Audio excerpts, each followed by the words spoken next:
नमस्कार, news point लेकर हाजिर हूं मैं राजीव। दोस्तों, दुनिया के दो बड़े लोकतांत्रिक देश इस समय चुनावी रंग में रंगे हुए हैं। जी हां, बिल्कुल सही आप सुन रहे हैं।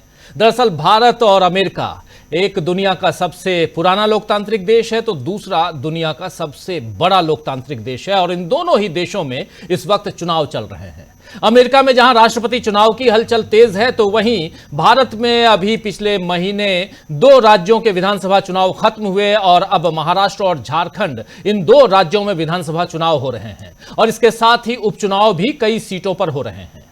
अमेरिका जहां अब भी बैलेट पेपर पर चुनाव करवाता है, वहीं भारत में आज भी इस बात को लेकर बीजेपी और गैर बीजेपी दल आमने सामने हैं कि चुनाव ईवीएम की जगह यानी इलेक्ट्रॉनिक वोटिंग मशीन की जगह फिर से बैलेट पेपर से होने चाहिए, क्योंकि ईवीएम में गड़बड़ी की बातें शुरुआती दिनों से आती रही हैं।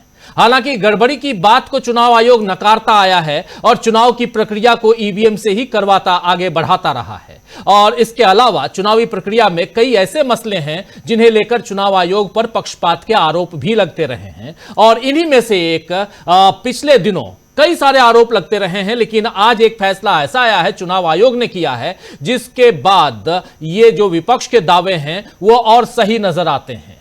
दरअसल आज महाराष्ट्र की डीजीपी, जी हां, डायरेक्टर जनरल ऑफ पुलिस रश्मि शुक्ला को उनके पद से हटा दिया गया। ये चेहरा आप देख रहे होंगे, पहचान लीजिए। रश्मि शुक्ला नाम है इनका और 1988 बैच की आईपीएस अधिकारी हैं रश्मि शुक्ला जी।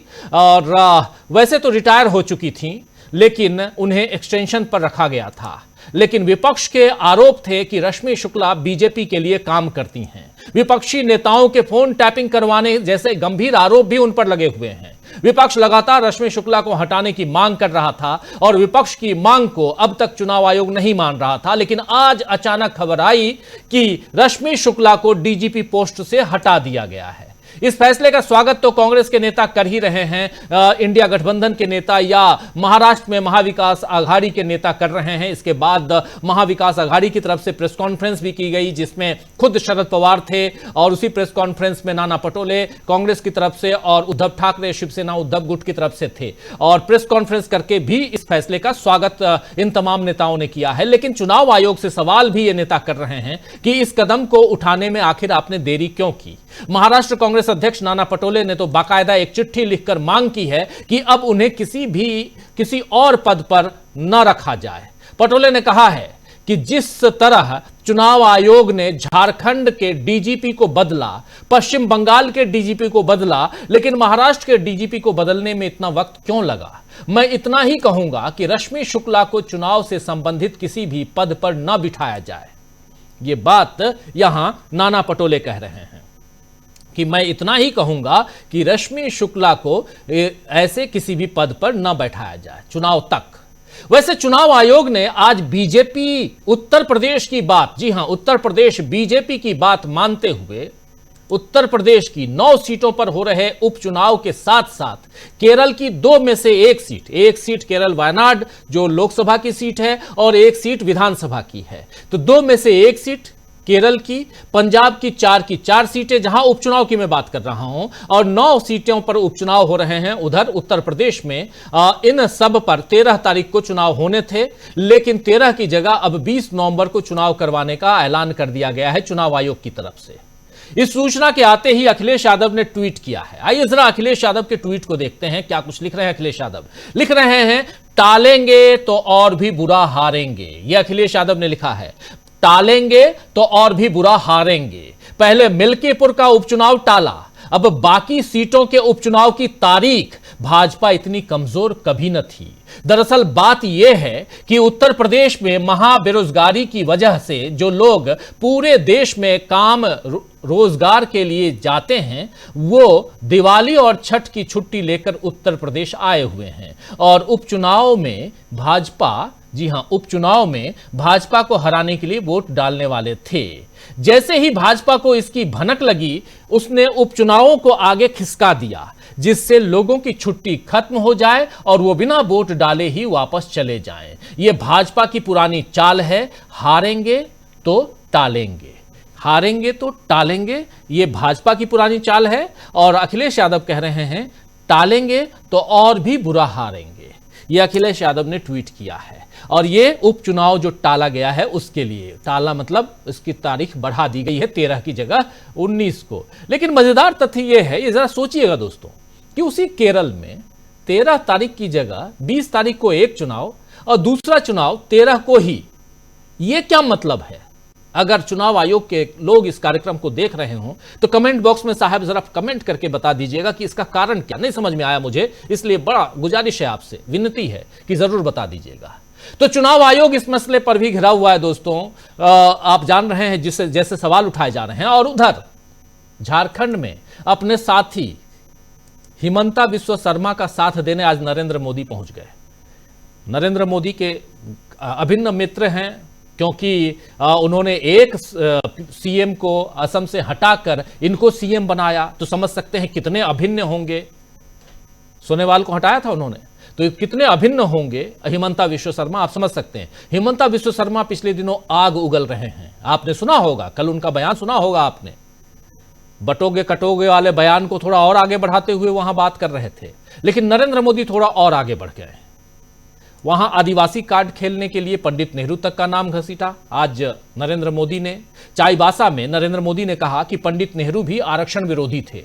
उन्होंने कांग्रेस पर गरीबों का दमन करने का आरोप लगाया। इसके अलावा कोल्हान में चंपाई सोरेन के लिए कहा कि झारखंड मुक्ति मोर्चा ने उनका अपमान किया, उन्हें सीएम पद से हटा दिया। तो मोदी किसी भी तरीके से कांग्रेस और झारखंड मुक्ति मोर्चा पर आरोप लगा रहे हैं। लेकिन आरोपों की इस राजनीति में कल्पना सोरेन और हेमंत सोरेन और उनके साथ कांग्रेस सभी जमकर बीजेपी पर पलटवार कर रहे हैं और मोदी से पूछ रहे हैं कि झारखंड को आगे बढ़ाने के लिए आपने क्या किया।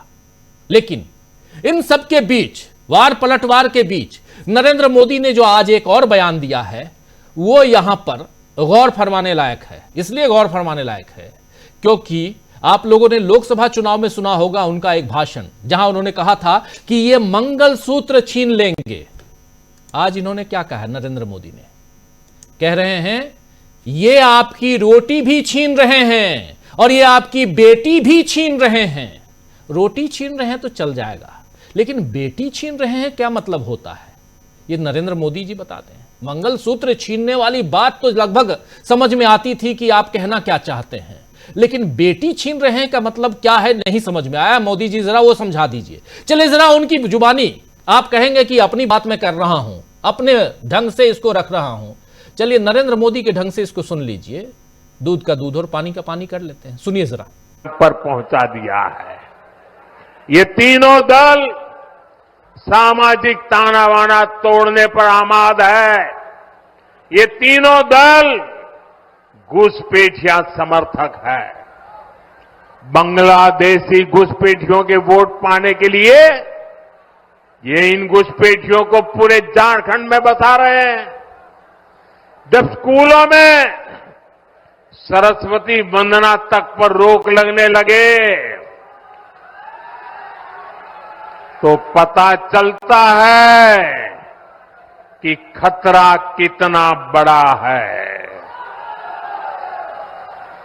जब तीज त्योहारों में पत्थरबाजी होने लगे,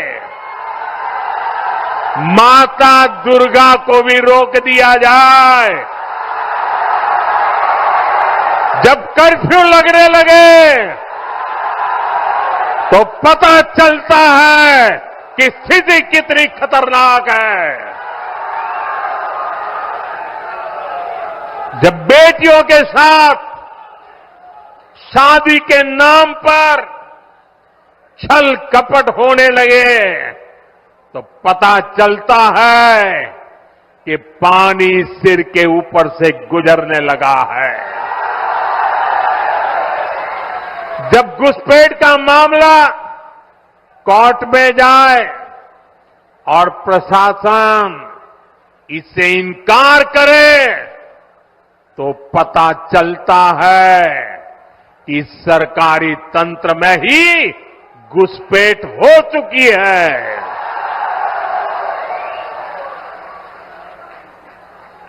ये आपकी रोटी भी छीन रहे हैं, ये आपकी बेटी भी छीन रहे हैं और ये आपकी माटी को भी हड़प कर रहे हैं।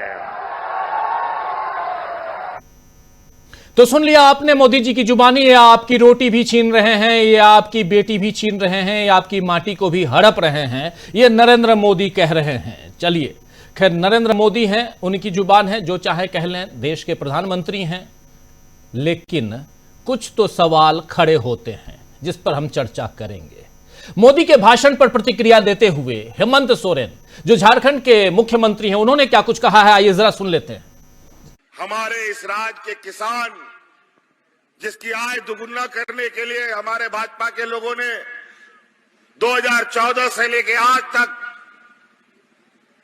आए दिन मैनिफेस्टो में डालते हैं, भाषणों में बोलते हैं, लेकिन सालों साल तक किसान दिल्ली में इनको घेर के बैठा रहता था, इनका आय दुगुना नहीं हुआ। हजारों किसानों की मौत हो गई। मौसम के मार से झारखंड के भी किसानों की वही हालत। डबल इंजन की सरकार में कितने किसानों ने आत्महत्या कर लिया। कम बारिश, अधिक बारिश, बाढ़, सूखा के वजह से अनेक किसान, हजारों किसान, लाखों किसान कर्ज के तले दबे हुए थे। 20 साल में राज अलग होने के बाद पहली बार हम लोगों ने 2 लाख रुपया किसानों का ऋण माफी करने का भी काम किया है। आज इसीलिए हम लोग आप लोग के बीच में वोट मांगने का अधिकार भी रखते हैं। तो यहां हेमंत सोरेन साफ साफ किसानों की बात कर रहे हैं, मुद्दों की बात कर रहे हैं। उन्हीं मुद्दों की बात उधर कल्पना सोरेन भी कर रही हैं। हम झारखंड की बात कर रहे हैं, क्योंकि प्रधानमंत्री नरेंद्र मोदी ने एक बड़ा आरोप कांग्रेस पे भी लगाया, झारखंड मुक्ति मोर्चा पे लगाया, इंडिया गठबंधन की सरकार उस पे लगाया, रोटी भी छीन रहे हैं, बेटी भी छीन रहे हैं। यहां तक पहुंच गए नरेंद्र मोदी। अभी आगे आगे देखते रहिए क्या कुछ बोलते हैं, क्या कुछ भाषण देते हैं। लेकिन बहुत ही दिलचस्प मोड़ पर यह चुनाव है, सीधे सीधे कहा जाए तो। कल्पना सोरेन ने क्या कुछ कहा है, जरा आइए एक बार सुन लेते हैं उनको भी। हमारे आदिवासी, मूलवासी, हमारे अल्पसंख्यक सबको जोड़ करके लेने का काम करता है। हम किसी को तोड़ने का काम नहीं करते हैं। हम किसी को धर्म के नाम पे, जाति के नाम पे बांटने का काम नहीं करते हैं। ये झारखंड में जैसे ही 2019 में आपने हेमंत जी को ये दिया बागडोर, तो उन्होंने क्या किया? अब हुआ आवास, जहां पर मैं पैसा काट करके डबल इंजन की सरकार भाजपा शासित राज्यों को देती थी, वहां पर मैं अबुआ आवास का 3 कमरे का रसोई घर के साथ 25 लाख परिवारों को जोड़। तो ये सुन रहे थे आप, पहले आपने सुना हेमंत सोरेन को, फिर कल्पना सोरेन। झारखंड का चुनाव और उधर महाराष्ट्र का चुनाव, दोनों चुनावों में आखिर चुनाव आयोग क्या कर रहा है? चुनाव आयोग क्यों संज्ञान में नहीं लेता है हेमंता विश्व शर्मा के भाषणों पर? क्यों संज्ञान में नहीं लेता है नरेंद्र मोदी के भाषणों को? यह सोचना होगा जरा। और क्यों इतना समय लगाता है महाराष्ट्र में डीजीपी रश्मि शुक्ला को बदलने पे? रश्मि शुक्ला को डीजीपी पद से हटाने से के बाद जो प्रेस कॉन्फ्रेंस हुई, उसके बाद कांग्रेस नेता विजय वडेट्टीवार ने जो कुछ कहा है, ये जरा वो भी सुन लेते हैं। महाराष्ट्र सीधे चलते हैं। महाराष्ट्र में विजय वडेट्टीवार क्या कह रहे हैं रश्मि शुक्ला के हटाए जाने के बाद, इस पर प्रतिक्रिया देते हुए सुनिए। पुलिस महासंचालक रश्मि शुक्ला को बदलने का निर्णय सेंट्रल इलेक्शन कमीशन ने जो लिया है, उसका हम स्वागत करते हैं। क्या मजबूरी थी महायुति सरकार की उनको उस पद पर बिठाने की? एक्सटेंशन देने की क्या जरूरत थी? इसका मतलब यही है कि जो चुनाव हो रहे, वो चुनाव ट्रांसफॉर्म नहीं होना चाहिए, पारदर्शक नहीं होना चाहिए, और इसमें जो गड़बड़ी करके चुनाव जीतने का उनका इरादा था, उस इरादे पर पानी फेरने का काम हुआ। यहां हमारे स्टेट के सबसे सीनियर लीडर पवार साहब ने भी इसके बारे में अपना मत प्रदर्शन किया था। हमने भी 2 लेटर दिया था। झारखंड के पुलिस महासंचालक को बदलते वक्त एक निर्णय इलेक्शन कमीशन लेता है और महाराष्ट्र के बारे में दूसरा निर्णय लेता है। इसका मतलब यही होता है कि केंद्रीय सरकार के वजह से, उनके दबाव में नियामक आयोग क्या झुका था? ये निर्णय लेने में देरी क्यों की? और चलो, देर आए दुरुस्त है, ये निर्णय का हम स्वागत करते हैं। तो देर आया दुरुस्त आया, इस निर्णय का हम स्वागत करते हैं। तो दोस्तों, इस समय महाराष्ट्र और झारखंड में चुनावी परिदृश्य बड़ा रोचक बन गया है, जहां यह अनुमान लगाना मुश्किल हो रहा है कि अगले मोड़ पर क्या होने वाला है। इधर अमेरिका में कल चुनाव होने वाले हैं, राष्ट्रपति का चुनाव, और वहां डोनाल्ड ट्रंप को कांटे की टक्कर दे रही हैं कमला हैरिस, जिनकी मां भारतीय थी। अब कमला हैरिस जीतती हैं तो यह अमेरिका और भारत दोनों के लिए ऐतिहासिक पल होगा। लेकिन भारत में एक बड़ा वर्ग है जो आज की तारीख में चाहता है कि ट्रंप जीते। जिनको लॉरेंस बिश्नोई में भगवान दिखता है, उनको ट्रंप में भी भगवान दिख रहा है। खैर, मामला अमेरिका का है, उसकी चर्चा ज्यादा नहीं करूंगा और न ही बिश्नोई की चर्चा करूंगा। चर्चा झारखंड और महाराष्ट्र की करेंगे हम, और चुनाव आयोग की करेंगे। चुनाव आयोग का एक और फैसला आज कोर्ट में था। महाराष्ट्र बॉम्बे हाई कोर्ट में एक याचिका दायर की गई, एक नहीं कई याचिकाएं दायर की गई, और याचिका में यह था कि 30 तारीख को आखिरी वक्त दिया गया 11 बजे का, कि ये नॉमिनेशन दाखिल करने का आखिरी समय है।